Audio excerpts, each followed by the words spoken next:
इसलिए अगर कोई बात कोर्ट के अंदर है तो कोर्ट इस चीज़ के लिए मनाही नहीं करता कि हम किसी मौजू को लेकर के मीटिंग कर करके अपनी बात को रख सकें और अपने लोगों को समझा सकें इस कानून के बारे में। और कभी कहीं से निचली अदालत से या कहीं से कोई कोर्ट से अगर कोई फैसला हाई कोर्ट से अगर आता है तो ये हमारा अधिकार है, हम उसके ख़िलाफ़ हम आगे अगली कोर्ट के लिए वो भी करते हैं और हम कह सकते हैं कि इस कोर्ट फैसले से हम सेटिस्फाई नहीं है।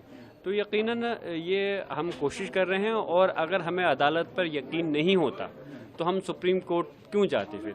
हमें अपनी अदालतों पर विश्वास है, यकीन है, इस वजह से हम गए हैं कि जो सरकार हमारे अधिकारों को छीनना चाहती है, जो ज़बरदस्ती इस कानून को लेकर के आई है, हम पूरी ताकत के साथ में संसद में भी इसकी मुखालफत में थे और आज बाहर भी उसकी पुरजोर तरह से मुखालफत कर रहे हैं। और ये मुखालफत हमारी तब तक जारी रहेगी जब तक कि इस हम लोगों को, हमारी कौम को हक और इंसाफ नहीं मिल जाता।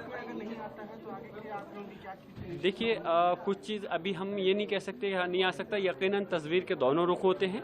अभी हमारी उम्मीद और यही है कि इंशाल्लाह हमें सुप्रीम कोर्ट से इंसाफ मिलेगा।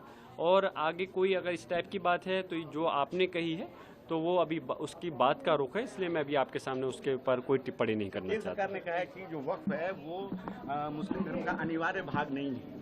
केंद्र सरकार कौन होती है कि ये चीज़ तय करने वाली कि हमारा मुस्लिम का क्या चीज़ अनिवार्य है क्या नहीं है।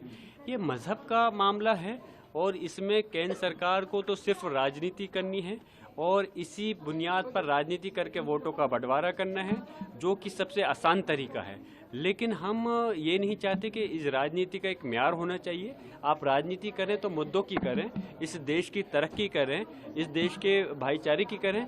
आपस में फूट डाल के लड़ा करके हमारे अधिकारों को छीनने की राजनीति करेंगे तो हम जो इस देश की सबसे बड़ी पंचायत में पहुंचे हैं तो हमारा मकसद वहां पर सिर्फ इतना नहीं है कि वहां पर जाकर के हम इस सरकार की जो तानाशाही है उसको एक्सेप्ट करें। हमारा फ़र्ज़ बनता है कि जो भी गलत अगर सरकार का फैसला होगा तो मजबूत तरीके से तो हम जिस भी सिचुएशन में हैं और हम और हमारी पार्टी पूरी ताकत के साथ में उसकी मुखालफत करेंगे। सुप्रीम कोर्ट की टिप्पणी रही है कि ये मामला जो वक्फ कानून है वो गैर संवैधानिक है, इसको लेकर कोई ठोस सबूत अभी तक रखे नहीं गए मुस्लिम पक्ष की ओर से। तो क्या ये कमजोर पड़ता जा रहा है मामला? कमज़ोर नहीं पड़ता जा रहा। वक्त के हिसाब से जैसे जैसे पॉइंट हैं, हमारे जो वरिष्ठ अधिवक्ता हैं, सीनियर एडवोकेट्स हैं, वो अपनी बात को रख रहे हैं। और जिस तरह से लेकिन हमें खुशी है कि इस बार सर्वोच्च न्यायालय सुप्रीम कोर्ट काफ़ी सीरियस है और वो ये चीज़ देख रहा है कि सिर्फ इस चीज़ को खाना पूर्ति नहीं की जाए बल्कि सही तरह से इसको सुन करके एक अच्छा फैसला आ सके, ऐसी हम उम्मीद करते हैं। और जब जैसी ज़रूरत होगी, जो मजबूत पॉइंट होंगे, जो हमारी तंजीम है, वो अपने वरिष्ठ सीनियर एडवोकेट के माध्यम से अब सुप्रीम कोर्ट के अंदर दाखिल करें।